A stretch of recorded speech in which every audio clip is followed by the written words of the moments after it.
अगले ही दिन शाहजहान का फोन आया और कहने लगा अब मिलना कब है। मैंने कहा जब आपका दिल करे। कहने लगा ठीक है, मैं अभी आता हूँ। मैंने कहा नहीं अभी नहीं, कल आना, क्योंकि बच्चे स्कूल गए होंगे, तब हमें मिलने का मज़ा बहुत आएगा। नाज़रीन, इस कहानी को समझने के लिए मुकम्मल सुने, जे ना हो आप मौके को ज़ाया कर दें। चलते हैं कहानी की तरफ। मेरा नाम बल्कीस है। मेरी उम्र 28 साल है। मैं एक बहुत ही खूबसूरत जिस्म की मालिक हूँ। मैं शादीशुदा हूँ। मेरे 2 बच्चे हैं। मेरा शौहर काम के सिलसिले में यूरोप में काम करता है। वो साल में एक बार ही पाकिस्तान आता था। मेरे माँ बाप बचपन में ही वफात पा गए थे। अब घर में मैं, मेरे 2 बच्चे और मेरी एक छोटी बहन रिदा, जिसकी उम्र 22 साल है। इसकी शादी को अभी 6 महीने हुए थे। इसकी शादी एक वकील से हुई थी जिसका नाम शाहजहान था। शाहजहान एक वकील था। मेरी बहन रिदा कुछ दिन के लिए मेरे पास आई रहने के लिए।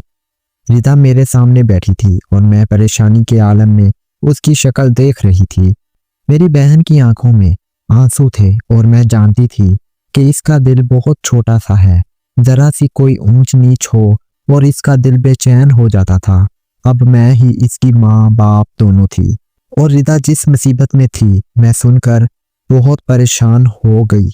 मेरी इकलौती बहन मेरे पास बड़े नाज़ो नखरे से पली थी।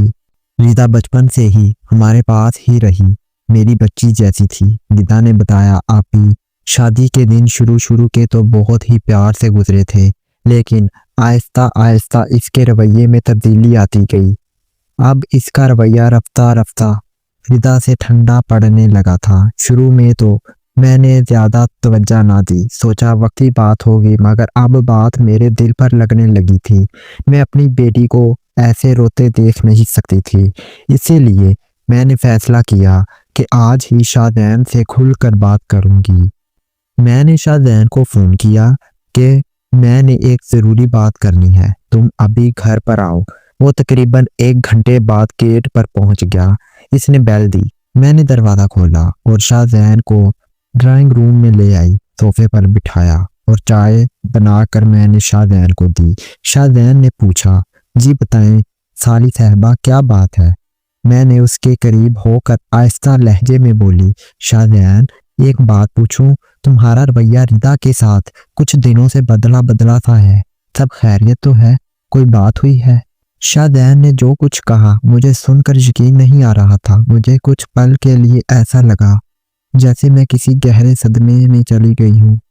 मैं इसकी शक्ल देख रही थी। वो कह रहा था कि बात यह है, मैंने जी शादी सिर्फ और सिर्फ आपकी वजह से की है, क्योंकि मुझे तो आप अच्छी लगी थी। साली जी, मेरा बहनोई मुझे प्रपोज कर रहा था। शाहजहान ने मुझ तक पहुंचने के लिए मेरी बहन का सहारा लिया। मैं आपसे मोहब्बत करता हूँ। मुझको आपकी बहन में कोई ख़ास दिलचस्पी नहीं है।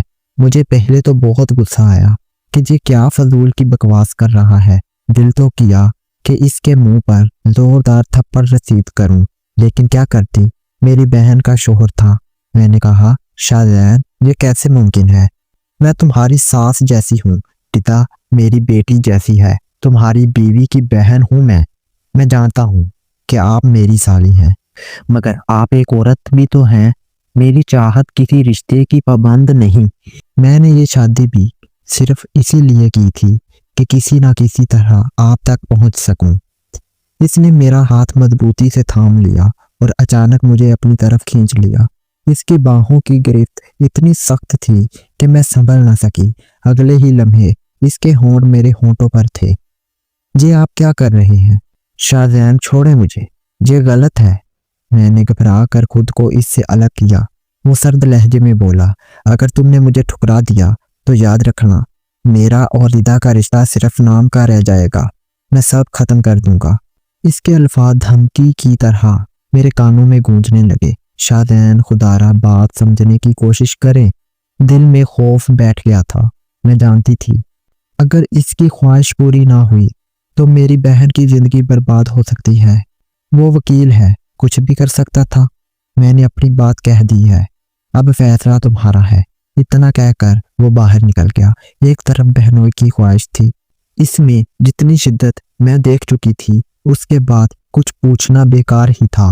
دوسری طرف بہن تھی، اگر اس کی خواہش پوری نہ ہوئی تو اس کا گھر برباد ہو جانا تھا۔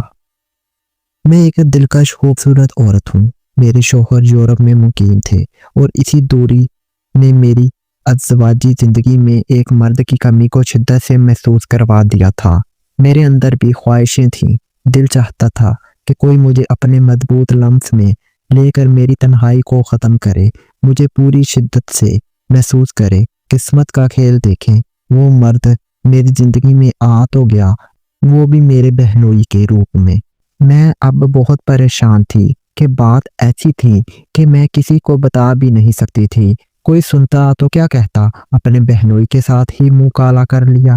میرے دماغ میں عجیب عجیب سے خیال آنے لگے، لہٰذا میں نے بیٹی کا گھر بچانے کا فیصلہ کر لیا۔ میں نے شاہزین کو فون کیا اور کہا، مجھے اپنی بچی جیسی بہن کا گھر بچانے کے لیے تمہاری یہ شرط منظور ہے، لیکن مجھے اس بات کی ضمانت دو کہ تمہارا رویہ ردا کے ساتھ پہلے جیسا ہی ہو جائے گا۔ آپ اس کی فکر نہ کریں۔ جب آپ مجھے خوش رکھیں گی تو میں آپ کی بہن کو خوش رکھوں گا، لیکن میری ایک شرط ہے۔ جی کہیے، میں جو کہوں گی اس پر عمل کر لو۔ میں وہ سب کچھ کروں گی جو تم چاہتے ہو، لیکن صرف ایک بار، تمہاری خواہش پوری کرنے کی خاطر، اپنی بہن کی خاطر بس۔ دیکھو، میں تمہاری بات رکھ رہی ہوں نا، اب تم بھی میری بات غور سے سنو۔ اس ریلیشن کے بارے میں کبھی بھی کسی کے سامنے ذکر نہ کرنا۔ اور اتنا ہی کہہ کر فون بند کر دیا۔ اگلے ہی دن شاہزین کا فون آیا اور کہنے لگا، اب ملنا کب ہے؟ میں نے کہا، جب آپ کا دل کرے۔ کہنے لگا، ٹھیک ہے، میں ابھی آتا ہوں۔ میں نے کہا، نہیں، ابھی نہیں، کل آنا، کیونکہ بچے اسکول گئے ہوں گے، تب ہمیں کوئی ڈسٹرب نہیں کرے گا۔ اور پھر شاہزین نے کہا، ہاں، صبح ویسے بھی ردا بھی گھر پر نہیں ہوگی، مجھے بھی نکلنا آسان ہوگا۔ میں نے فون بند کیا اور شاہزین کے ساتھ پل گزارنے کے لیے بے تاب ہونے لگی۔ اگلے دن صبح میں نے جلدی سے بچوں کو تیار کر کے اسکول بھیجا اور میں نے گھر کا سارا کام ختم کیا۔ پھر میں نہا کر کپڑے بدل کر تیار ہوئی۔ میں نے ہلکا سا میک اپ کر کے اپنے آپ کو آئینے میں دیکھ رہی تھی۔ میں بہت خوبصورت لگ رہی تھی۔ ظاہر ہے کہ میں جو کام کرنے کے لیے جا رہی تھی وہ غلط تھا، لیکن میں مجبور تھی۔ اور آدھے گھنٹے بعد شاہزین میرے سامنے تھا۔ میں شاہزین کو اپنے ساتھ اپنے بیڈ روم میں ہی لے کر آ گئی۔ میں اس کے ساتھ ہی بیڈ پر بیٹھی تھی۔ اس نے آہستگی سے میری کمر میں اپنا ہاتھ ڈال کر مجھے اپنے قریب کر لیا۔ اس کی قربت میں ایک عجیب سی بے قراری تھی۔ شاہزین، تمہیں میری بات یاد ہے نا؟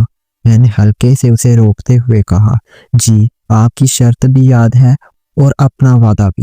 اس کی آنکھوں میں شدت تھی، جیسے وہ برسوں سے رکا ہوا احساس اب الفاظ کے بغیر ظاہر کر رہا ہو۔ اس کے ہاتھوں کی لرزش اس کے جذبات کا پتہ دے رہی تھی۔ میں بھی اس کیفیت میں خود کو بہنے دے رہی تھی۔ فاصلے ختم ہو رہے تھے اور وہ لمحہ جس سے میں ڈرتی بھی تھی اور شاید چاہتی بھی تھی، ہمارے درمیان آ چکا تھا۔ میں نے آنکھیں بند کر لی۔ اس وقت نہ وقت کا ہوش تھا، نہ حالات کا، بس جذبات تھے اور ایک ایسا فیصلہ جس کا بوجھ شاید بعد میں محسوس ہونا تھا۔ کچھ دیر بعد ہر حد پار کر دی۔ وہ میرے قریب تھا اور میں خاموشی سے لیٹی ہوئی اپنی دھڑکنوں کو سن رہی تھی۔ زندگی کا ایک موڑ ہم عبور کر چکے تھے، جو شاید گناہ ہی تھا۔ میں بستر پر ہی لیٹی آنسو بہا رہی تھی۔ شاہزین جا چکا تھا۔ 1 بجے بچے اسکول سے واپس آ چکے تھے۔ میں ان کو ہوم ورک کروا رہی تھی۔ اگلے دن میں نے شاہزین کو فون کیا، تمہاری جان کو تمہاری ضرورت ہے، آ جاؤ۔ میں خوشی سے بے حال ہو رہی تھی۔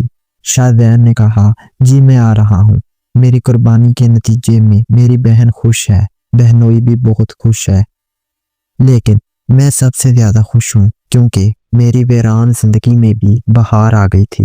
میں نے اپنی بہن کی خوشی کے لیے مجبور ہو کر یہ قدم اٹھایا تھا، ورنہ میرا اپنے بہنوئی کے ساتھ ایسا کوئی بھی تعلق نہیں ہونا تھا۔ ناظرین، آپ کو یہ کہانی کیسی لگی؟ کمنٹ میں اپنی رائے کا اظہار لازمی کریں۔ شکریہ۔